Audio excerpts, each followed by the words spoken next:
The International Association for Near-Death Studies presents NDE Radio, a weekly exploration of near-death experiences and similar encounters with the other side. Now, here's your host, Lee Witting. Welcome to NDE Radio, brought to you by IANDS, the International Association for Near-Death Studies. I'm your host, Lee Witting. Our guest today, Rabbi Stephen Robbins, can claim the unfortunate honor of having experienced 6 near deaths, which is a difficult path to walking a blessed life in this world. Rabbi Robbins is a co-founder and past president of the Academy for Jewish Religion in California. And with a doctorate in psychology, he specializes in brain science and the application of Kabbalistic wisdom, together with scientific knowledge, as a means of healing physical and emotional trauma. Rabbi Robbins, welcome to NDE Radio. Thank you so much for the invitation, Lee. I'm looking forward to this. Oh, I am too. Well, we should probably begin with your telling us the experiences that you remember from your near deaths. Well, since I've had 6 of them, maybe I ought to just lay out what all 6 of them are in general, and then we can pick up on specifics another time. Well, why don't we? I was going to say the first one is very important. So if you tell that one in detail. Okay. Let me just lay them out, then come back. The first experience was that I was born dead, strangled by the umbilical cord, and due to a difficult birth, I ended up coming out feet first, and when the doctor pulled me out, I was dead. The rest of it I'll pick up another time, except that I remember what the experience was of coming into the world, being strangled, then my soul being taken out to return to the source, and then the doctor bringing me back to life. Yes. So that the other 5 experiences of NDEs are in a sense conditioned by the first. I had a variety of experiences as an infant and a child that are like near-death experiences, but I'm going to focus on the next formal one, which happened when I was 19. And I had a profoundly serious case of hepatitis. And by the time I got to the hospital, I'd been living with it for over a week as we were driving back from Northern California, where I was infected, back to Los Angeles, and got an appointment with my family doctor, and then was sent to the hospital, St. John's. This was in 63, so I was put in the hospital and I was running a temperature of 107. Mm-hmm. So they packed me in ice, and I was that way for almost 10 days, I believe, something like that. And in that experience, I actually went over and back, or made 2 transits, as I now refer to them, while in the fever state. And when I finally came back and the fever diminished, I was then in the hospital in isolation for another month. Then when I got out and tried to go back to school, that was both at Hebrew Union College, which was where I was studying to be a rabbi, and to UCLA, where I was working on my bachelor's in history and sociology. But I began to get sick, was running a low-grade fever and had a lot of pain where my liver was.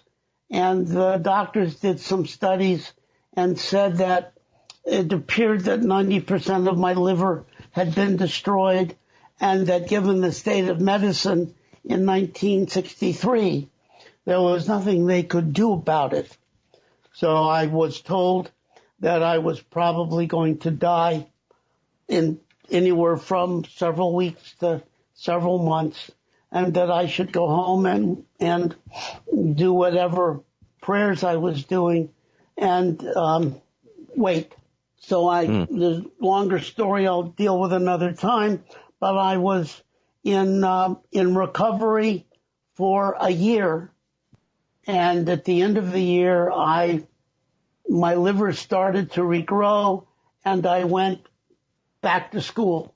There were a variety of other experiences, which I'll refer to when I talk more, but the next series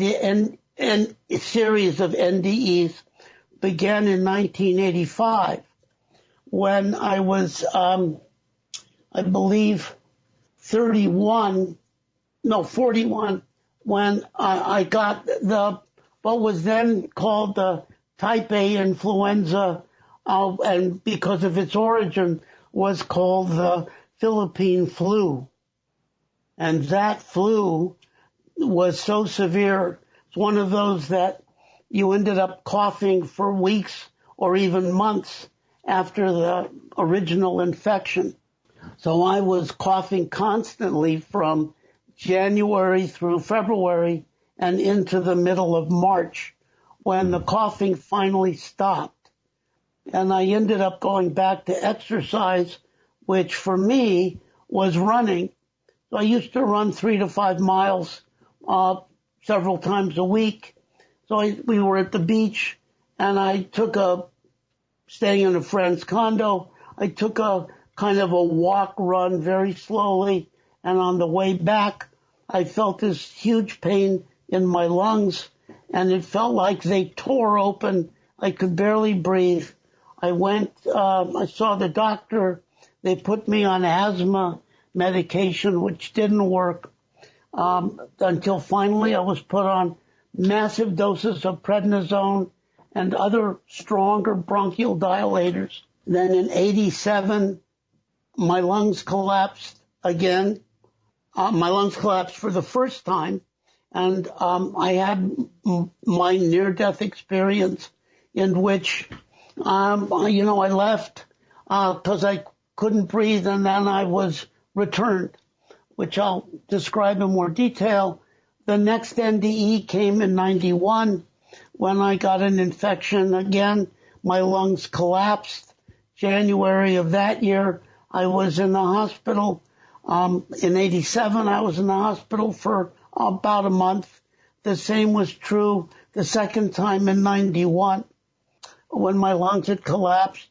Infection took a longer period of time to recover and go back to work. By 93, I had left my position as the rabbi of Temple Emmanuel in Beverly Hills, which is where I was serving when I got the influenza in 85, and the first NDE in 87 from lung collapse, then the second in 91. Later in 91, 92, I left Temple Emmanuel to pursue the teaching and the learning that had been released from all of my near-death experiences. And my wife, Eva, and I, who was functioning as the cantor, me as a rabbi, we started a very alternative style synagogue, which eventually we would call trans-denominational, in which the focus was the study of mysticism, Kabbalah, the development of the person and the soul, until I finally got sick in 2005. My lungs collapsed for the third time, and in that one it was really more serious, and they didn't find a way to get my lungs to begin working autonomously until 5 to 6 weeks after I went in, and as I was getting ready to leave the hospital to go home, I got hit with what later turned out to be a massive shingles infection. The pain was staggering because the shingles had destroyed the nerves to my skin and the nerves to my muscles from T11, which is essentially mid-back, down to L4-5, which is my very lower lumbars. And it was all the muscle and skin nerves on the right side of my body at my vertebrae all the way over to mid-belly and lower groin. And all of that area was at level 10 pain. And I went home in level 10 pain. Another 6 weeks later, when they were able to finally get me off of intense intravenous pain medications, including Dilaudid and Demerol, which would only lower the pain from a 10 to a 7, sometimes an 8. And I learned to manage the rest of the pain with the meditational work that I had been teaching everybody else. Good. So I went home, and I have lived with that level 10 pain 24/7 for 14 years.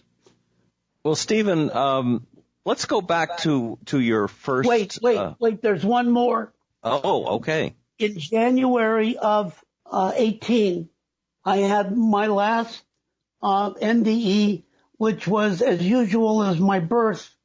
I just stopped breathing and my heart stopped. And when they got me into the emergency room at Hollywood Presbyterian Hospital, they hooked me up, found that I was not breathing and my heart was not beating. And so they chose to intubate me to try and get my lungs working, which would get my heart pumping. Yes. And when they tried to put the tube in my throat, my arm came up and pushed it away, which was pretty startling for them. And then my arm dropped down, and the doctor said he figured that it was a muscular response. So then they tried to put it in again, and my arm came up, and this time my hand pushed the tube away, held it down, and they heard me say to them, "Don't do that to me. You'll hurt me. You'll kill me." Wow. And in that moment, they were all staggered because I was still not breathing and my heart was still not beating.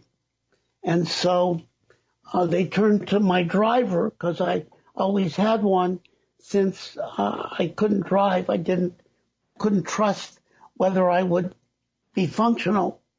And my driver said, "Look, he's an unusual man.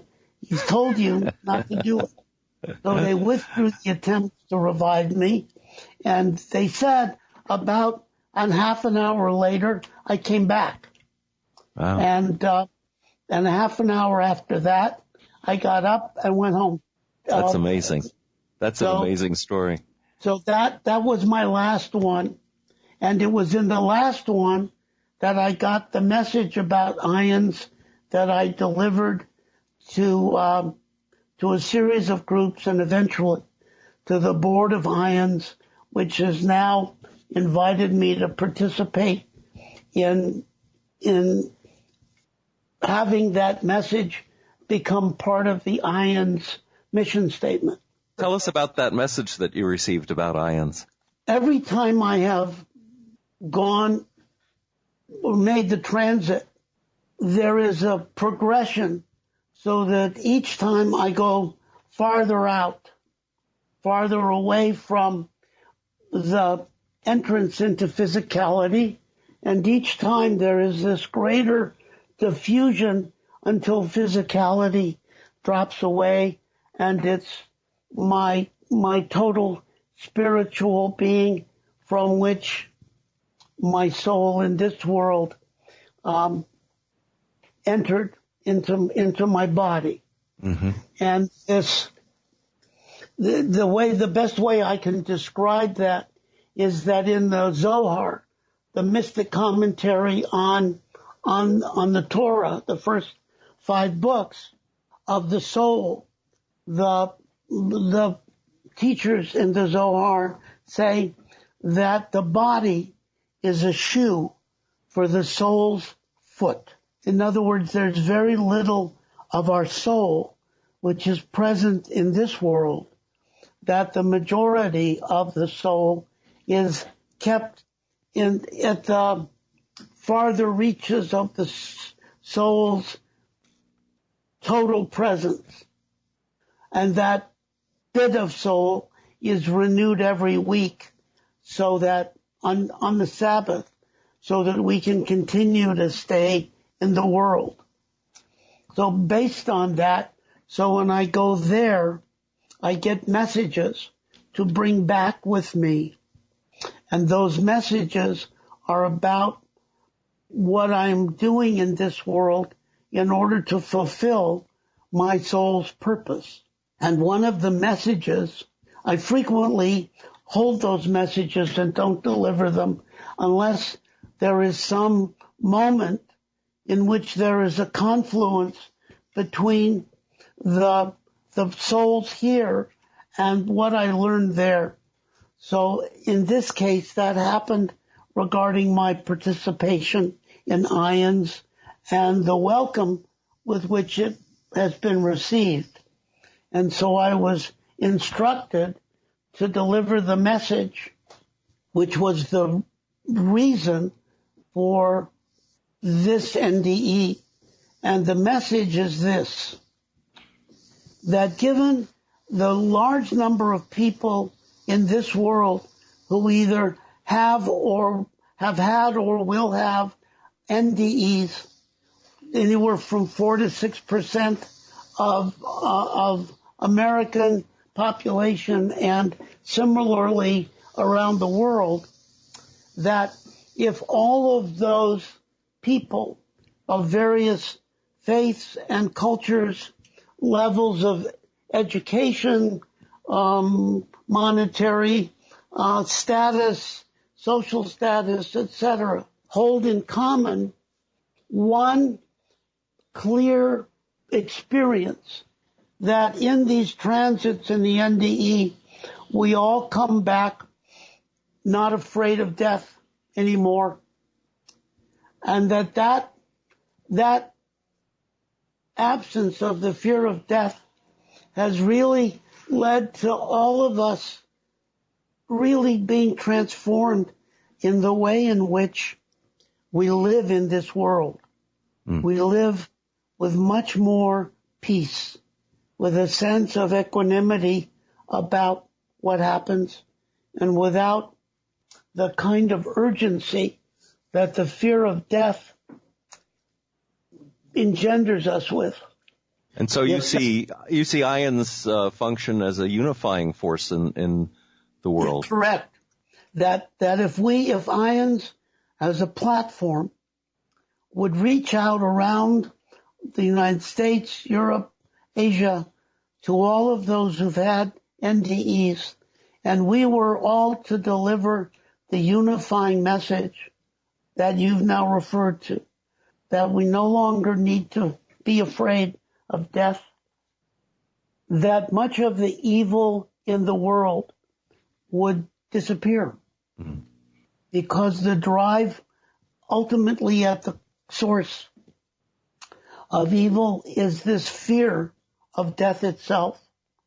To remove that fear would change people so enormously that this would be the next stage in the development of human progress, both spiritually, intellectually, and emotionally, and behaviorally.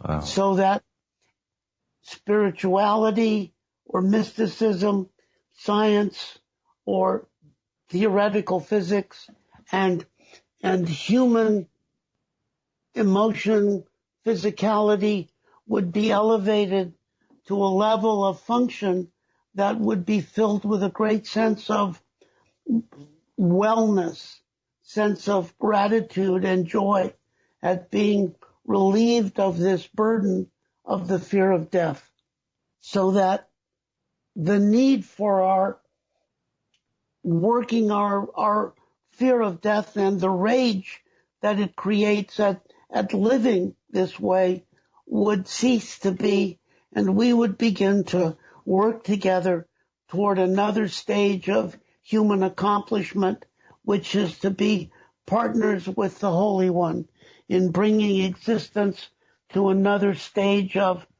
growth of wholeness, and therefore uplifting all of incomplete existence into another stage of wholeness. I can see how this, all of this could have evolved in your mind from the story of your first NDE, how much that must have contributed to it. I wonder if you could tell us that in the relationship you had with the doctor who saved your life. I finished my education both at UCLA and at Hebrew Union College campus in Los Angeles, and I was about to move back to Cincinnati, where the original source of Hebrew Union College and the completion of my graduate school and ordination would take place. And so, something I had been wanting to do for a while, I went to find the doctor who had delivered me. And because what my mother told me about my birth didn't square with my own inner experience of what my coming into this world was like. So I found him and I went to see him, and I'm sitting in his office, and I think 23 years old, and he walks in, he looks at me, he says, "Rabbi Stephen Robbins, oh, where's your wife? Didn't you bring her?" And I said, "No, I'm not here because of a wife. I'm here because of me." So he looked at me and he said, "I don't understand." And so I said to him, on May 7th, 1940, and at that moment, he gasped and he jumped out of his chair and he backed up against the wall and he stretched out his arm with his finger pointed at me, this look of shock and then joy, smiling, tears coming to his eyes, and he said, "You're that baby," which just resonated in me, and everything began swirling and churning.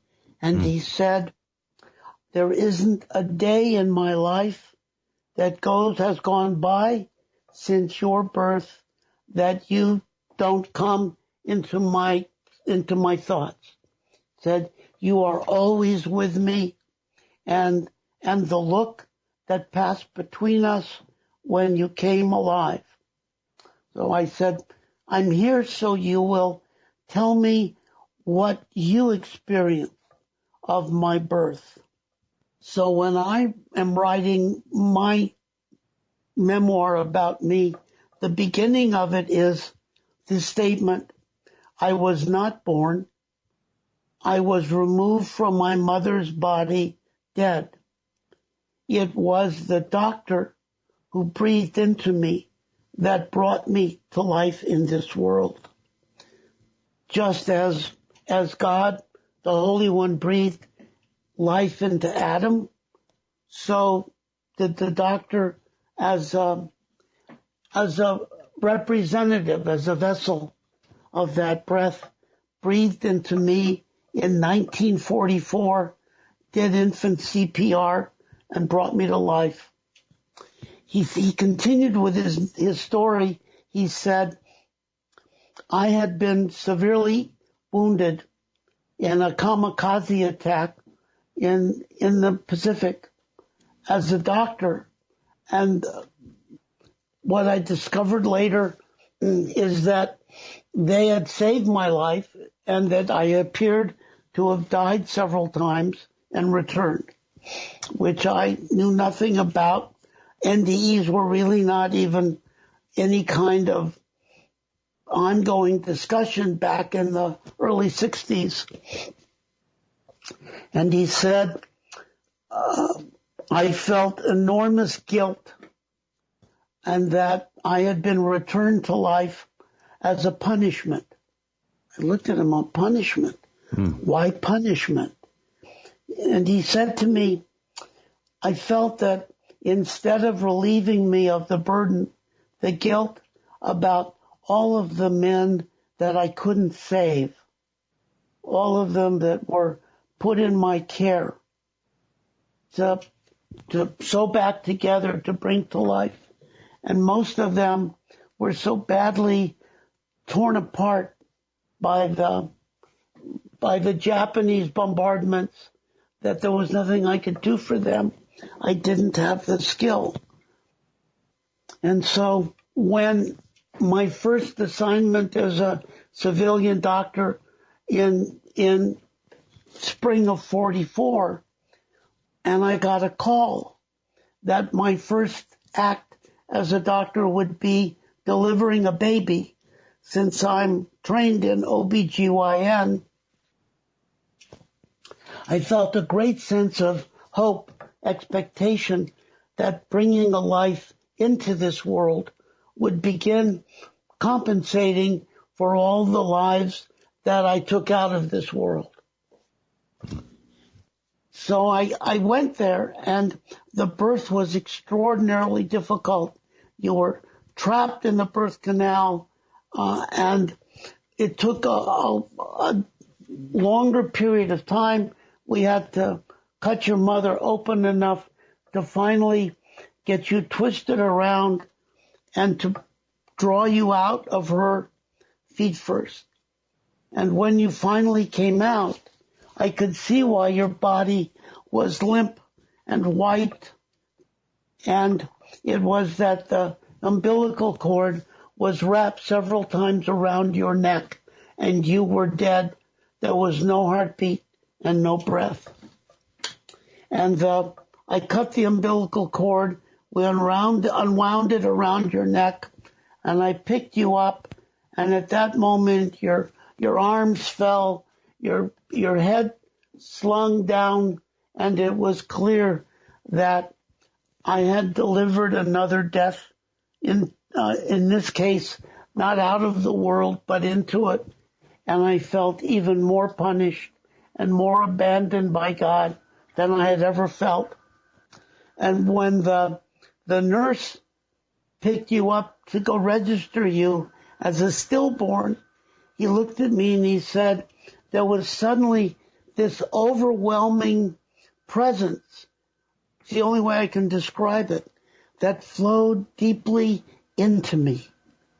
And it filled me with a sense of purpose, as if this presence was speaking to me and said, you have to make this baby live in this world. And we are putting that capacity in your hands. Take this baby and make it live. And I reached over and I took you from the arms of the nurse who was taking you to register you as a stillbirth. And in that moment, this presence in me took my hands as if they weren't mine, reached out, and I took you from the nurse and held you and began to massage your chest and your back. And then I felt this presence press my head down upon your face, and I began to breathe into you. I now know that what we were doing was later to be called infant CPR, but in May 7th of 1944, when the nurse and the other doctors saw me doing this, they thought I had gone crazy. I don't know how long I breathed into you and massaged your chest, but at one moment I felt you take a breath to breathe into the breath that I was breathing out into you. and you shook a couple of times and began to breathe on your own. That moment, I felt this enormous, not just feeling of relief, but this sense of joy and gratitude. And I pulled my head back and I looked at you, and you opened your eyes and looked into mine. You didn't cry.